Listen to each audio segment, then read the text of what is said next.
Hello, and welcome to the Smart Injury Doctors Podcast, the injury market's top program for doctors, lawyers, and insurers who want to gain greater insight on how to improve patient recovery results and deliver better services in the U.S. injury market. Please welcome your host, Dr. Jeffrey Allen Kronk.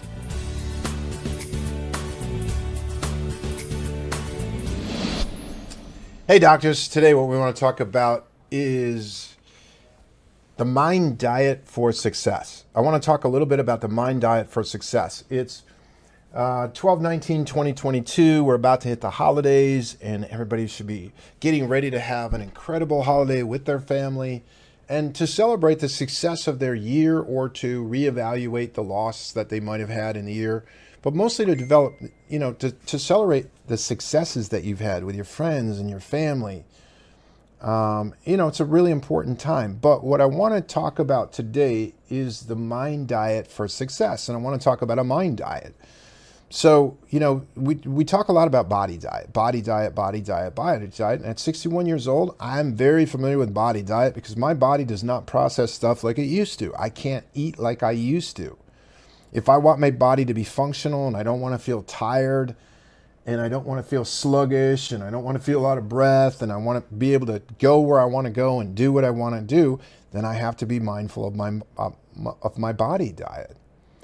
But let's talk about the mind diet. So your body is a machine that helps you, tool around and get things done and be identified, and it's got a lot of advantages to the various things that it allows you to do. It's pretty hard to do stuff without a body, right? Your mind is a tool that you use to resolve problems. Your mind is a tool that you use to resolve problems. It's a problem-solving little computer, right? It takes data, cross-references the data, and then it helps you to make rational decisions about what you want to do or the direction you want to go or how to actually accomplish the goals that you want to accomplish. But I want you to think about it like a body in the fact that you're feeding it all the time. Most people don't realize they're feeding their mind all the time. And so that's why I want to point that out today is a successful mind needs a good diet. So let's talk about what does that mean? Well, let's first look at the fact that what's a bad diet? Well, a bad diet is if you have a big goal. Let's start with this. If you have a big goal, and a big goal should be a goal that changes your life. A big goal should not be, okay, I want to make $100,000 this year. Okay, for some, actually, that may be a big goal. Not to minimize it, that may be a big goal. For a lot of the people that listen to these, that's not a big enough goal, right? Because it's not going to feed your family forever. It's not going to be legacy. It's not going to do any of that. Right now, I'm using money or business. You could lose, hey, I want to be the goal is to be the best father that I can be, or the best husband that I can be, or the best wife that I can be. The goal is to be the best animal owner that I can be. There's a lot of different goals that you can pursue, right? Now, our audience are doctors and lawyers, so I'm going to go from that point. Let's say you have a goal of setting, hey, I want to dramatically increase my injury center because I want to be the best at injury recovery, and I want personal freedom in my life so that I can actually manage and run a clinic, run a center, run a business, that I don't have to be in all of the time that I have, and it's going to allow me to have and pursue whatever dream I want to pursue, right? So I've got a big dream. Your mind is the main tool you use to get that dream to occur, right? So what I want to talk about today is what are you feeding it? A lot of you, like I said, it's just automatic. You're not really thinking about what you feed it. So I want you to take a look at it now. Because a mind gets a mind diet. It's constantly recording. It's recording every experience you've had. It's recording everything that you're putting into it continuously, right? Good or bad. So if you're feeding negativity into it, it's not good, right? Feeding negativity into a mind, or you are also trying to achieve success in whatever area you want to achieve, makes it harder to find that success. So what do I mean by negativity? Well, let's talk about watching the news. If you're sitting there watching the news for hours, or you're on social media watching the gossip, watching other people talk about other people, or somehow feel good about they're minimizing other people to show people how superior they are, right? That's just total pure negativity, right? You're watching gossip, or you're even participating in gossip. It's pure negativity.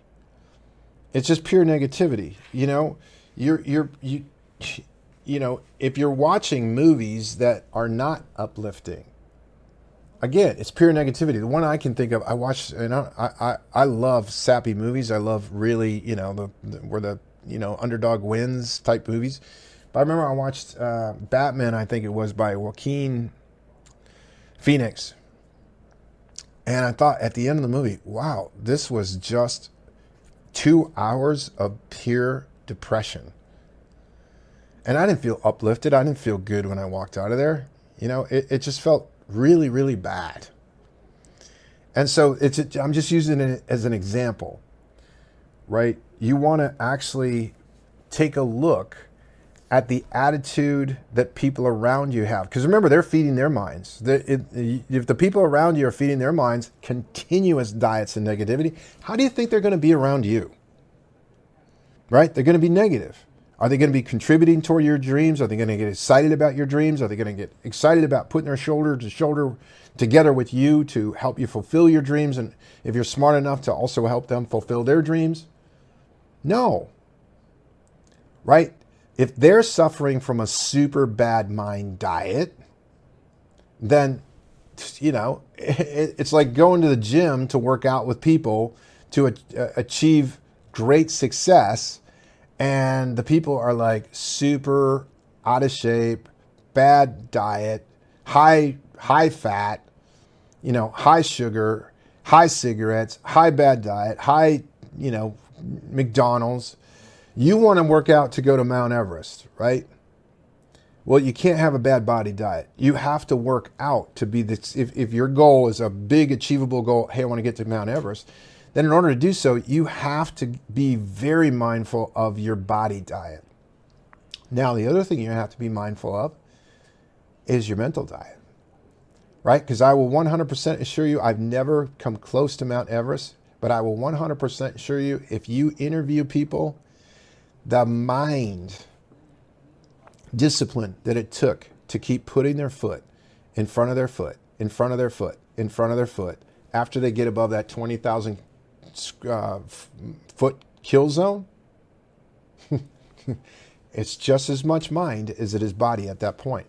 And it's the same thing with goals. So, you know, you can have, as I said, friends, family, business associates, colleagues that are very negative. Now, it doesn't make them bad people. It does not make them bad people. It just, they are just like people that are on really bad diets. I don't think they're bad people. I don't think they're inherently evil people or anything else.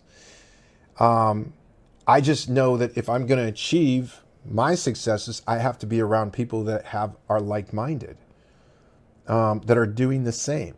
So what's a good diet? Well, surrounding yourself with positive people. Surrounding yourself with people that are much more successful than you are.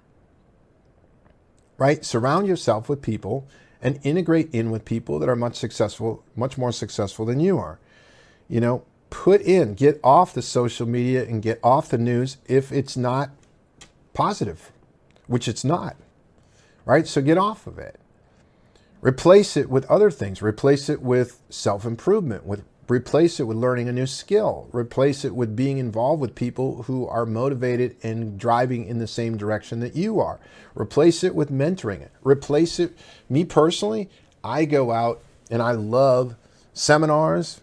I love seminars because there's people there that are driving to improve. Anytime, I don't know if you've ever noticed, but when people are with mentors or they're with coaches or you're with a coach, you're with a mentor, you're in a seminar, you're in some place where you're trying to be better.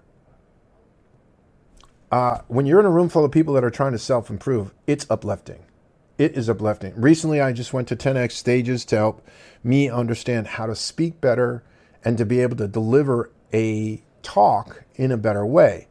Now, I was there with people that were, you know, making anywhere from $100 million a year personally, all the way down to a student.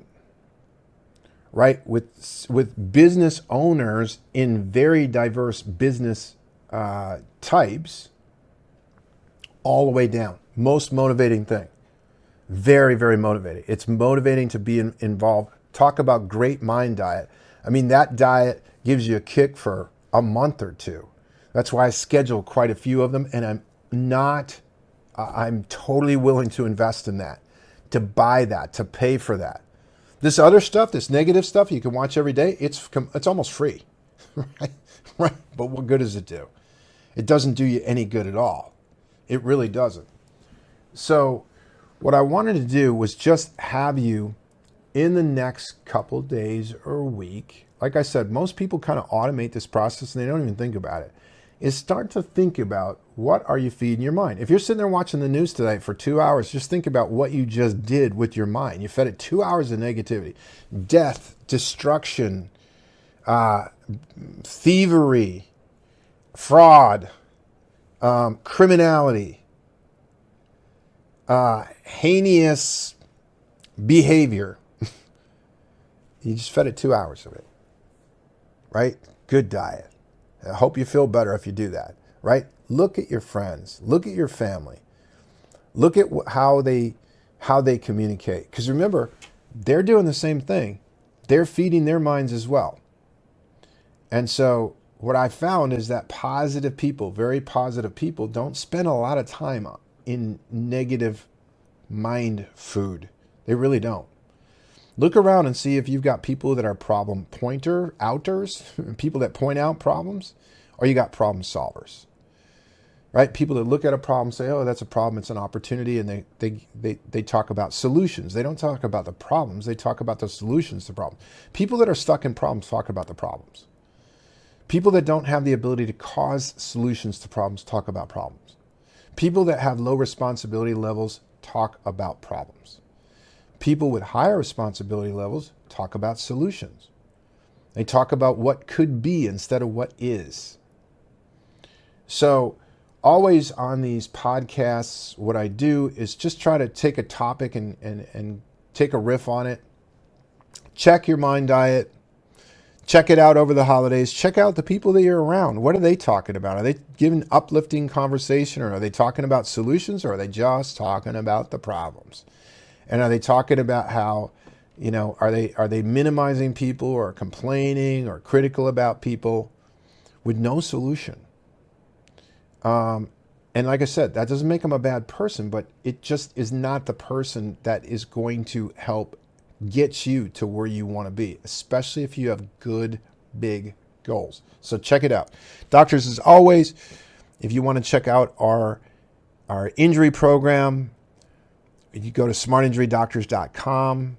If you're a lawyer and you want to check out our training, it's smartinjurylawyers.com. And if you want to give us a call and find out more about our program, it's 800-940-6513. Again, I recorded this 12/19/2022. I hope you all have a very good holidays and you're ready for 2023. I hope 2022 is your best year, and I hope 2023 is going to make that look like child's play. So, doctors, have a great holiday. You've been listening to the Smart Injury Doctors Podcast, the #1 audio production show for professionals in the U.S. injury market that want to deliver better injury services to the patients, clients, or insureds they serve. If you like what you heard today, please leave us a review and don't forget to join us on our next program.